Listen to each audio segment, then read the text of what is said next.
ലോകകപ്പ് ജയത്തിന് ശേഷം ഇന്ത്യൻ താരം സഞ്ജു സാംസൺ നാടിന്റെ സ്നേഹവലയത്തിലേക്ക് മടങ്ങിയെത്തി. വിജയം നാട്ടുകാർക്ക് സമർപ്പിക്കുന്നുവെന്നായിരുന്നു വിമാനത്താവളത്തിൽ സഞ്ജുവിന്റെ പ്രതികരണം. അച്ഛനും അമ്മയ്ക്കൊപ്പം കുറച്ചു സമയം ചെലവഴിക്കാനാണ് ഉടൻ നാട്ടിലെത്തിയതെന്നും സഞ്ജു വ്യക്തമാക്കി. ആരാധകരോട് നന്ദി പറയാൻ വാക്കുകളില്ല. ടീമിലുള്ളപ്പോഴും മികച്ച പ്രകടനം നടത്താൻ സാധിക്കില്ലായിരുന്നപ്പോഴും നാട്ടുകാരാണ് കൂടെ നിന്നത്. ന്യൂസിലൻഡിനെതിരെ പരമ്പരയിൽ തിരുവനന്തപുരത്ത് പ്രതീക്ഷിച്ച പോലെ കളിക്കാനാകാത്തതിന്റെ വിഷമത്തിലാണ് ലോകകപ്പിനായി പോയത്. ഇപ്പോൾ വലിയ സന്തോഷമുണ്ട്. ഈ വിജയത്തെ ഉത്തരവാദിത്വമായി കാണുന്നുവെന്ന് സഞ്ജു പറഞ്ഞു.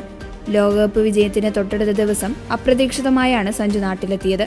ക്രിക്കറ്റ് അസോസിയേഷൻ ഭാരവാഹികളെയോ അധികൃതരെയോ അറിയിക്കാതെയാണ് സഞ്ജുവും ഭാര്യ ചാരുലതയും തിങ്കളാഴ്ച വൈകിട്ട് ഹാലോ എയർലൈനിന്റെ ചാർട്ടേഡ് വിമാനത്തിൽ അഹമ്മദാബാദിൽ നിന്ന് തിരുവനന്തപുരത്ത് വന്നിറങ്ങിയത്. അതുകൊണ്ട് തന്നെ വിമാനത്താവളത്തിൽ ആരാധകരുടെ ബാഹുല്യമുണ്ടായിരുന്നില്ല. തിരുവനന്തപുരം വിമാനത്താവളത്തിൽ മന്ത്രി വി ശിവൻകുട്ടിയുടെ നേതൃത്വത്തിൽ സ്വീകരണം നൽകി. എ റഹീം എംപിയും മന്ത്രിക്കൊപ്പമുണ്ടായിരുന്നു.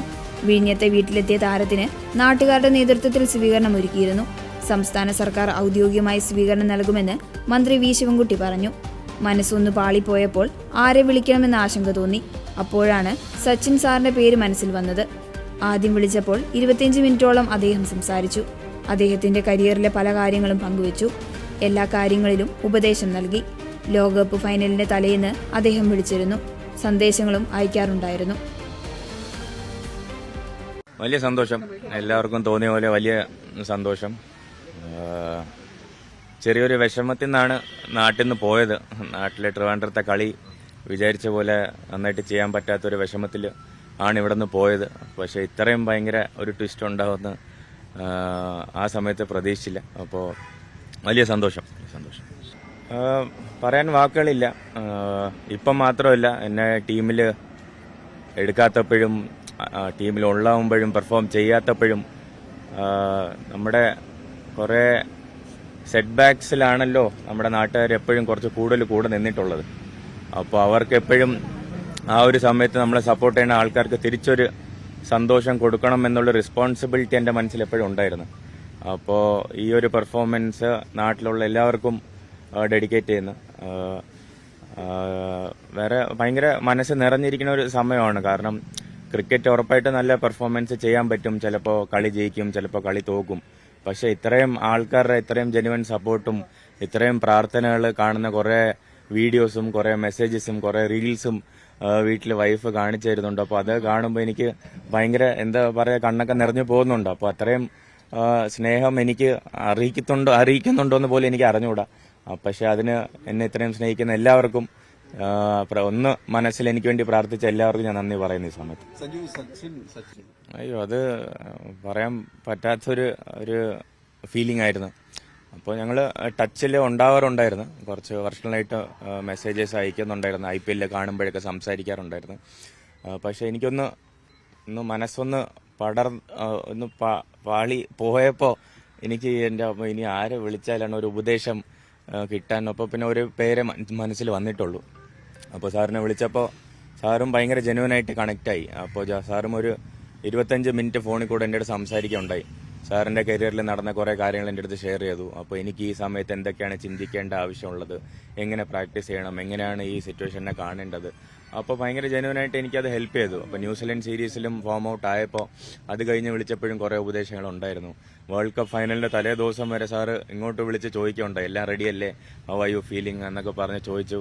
അപ്പോൾ അതൊക്കെ ഒരു എന്തു പറയാനാണ്, എല്ലാവർക്കും കിട്ടുന്ന ഒരു ഭാഗ്യമല്ല. അപ്പോൾ അതെന്തോ എനിക്ക് കിട്ടിയതിൽ വലിയ സന്തോഷം. അതെ, മെസ്സേജസ് അയക്കുന്നുണ്ടായിരുന്നു, കൺഗ്രാജുലേറ്റ് ചെയ്തായിരുന്നു. അതെ, വലിച്ചടിച്ചടിച്ച് ഔട്ടായിക്കൊണ്ടിരുന്നത്. അപ്പം ഇനി വേറെ വഴിയില്ലാത്തതുകൊണ്ടാണ് കുറേ കളി വലിച്ചടിച്ച് നോക്കി. അപ്പോൾ അത് ശരിയായിട്ട് നടന്നില്ല. അപ്പോൾ നമ്മുടെ വീഴ്ചകളിൽ നിന്ന് പഠിക്കണമല്ലോ.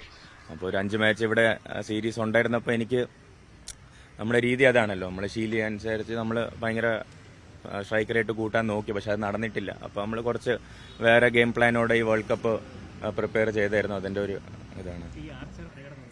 ഇപ്പോൾ നിങ്ങൾ ഉണ്ടാക്കുന്നില്ല, ഞാൻ അതൊന്നും ആലോചിക്കാനും നോക്കാനും പോയിട്ടില്ല.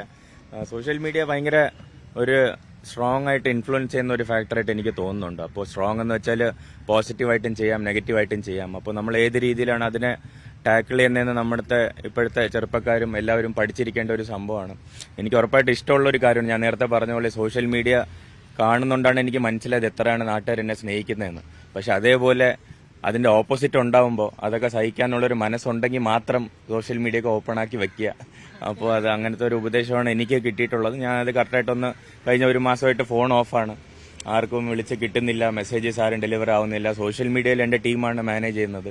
അപ്പോൾ അതൊക്കെ കുറച്ച് കൺട്രോൾ ചെയ്തപ്പോൾ ഔട്ട്സൈഡ് നോയ്സെ കുറച്ച് കട്ട് ചെയ്യാൻ പറ്റി. കാരണം വേൾഡ് കപ്പ് പോലത്തെ ഇത്രയും വലിയ ഒരു സംഭവം നാട്ടിൽ നടക്കുമ്പോൾ ഭയങ്കര ഒരു ഔട്ട്സൈഡ് നോയ്സ് ഉണ്ടാവേണ്ട സമയമുണ്ട്. അപ്പോൾ അതൊക്കെ ഒന്ന് കട്ട് ചെയ്ത് ക്രിക്കറ്റിൽ ഫോക്കസ് ചെയ്തു.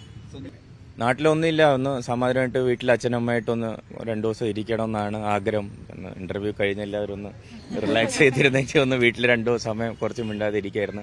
നാളെ എന്തോ ടീമിന്റെ ഒരു ഇവന്റ് ഉണ്ടെന്ന് പറയണ കേട്ടോ. നാളെ ഡൽഹിയിലൊരു നമ്മൾ വേൾഡ് കപ്പ് ജയിച്ചതിന്റെ എന്തോ ഒരു ഇവന്റ് ഇന്ന് രാത്രി ഒന്ന് കൺഫേം ആവും. അപ്പോൾ ചിലപ്പോൾ അങ്ങോട്ട് പോകേണ്ടി വരും.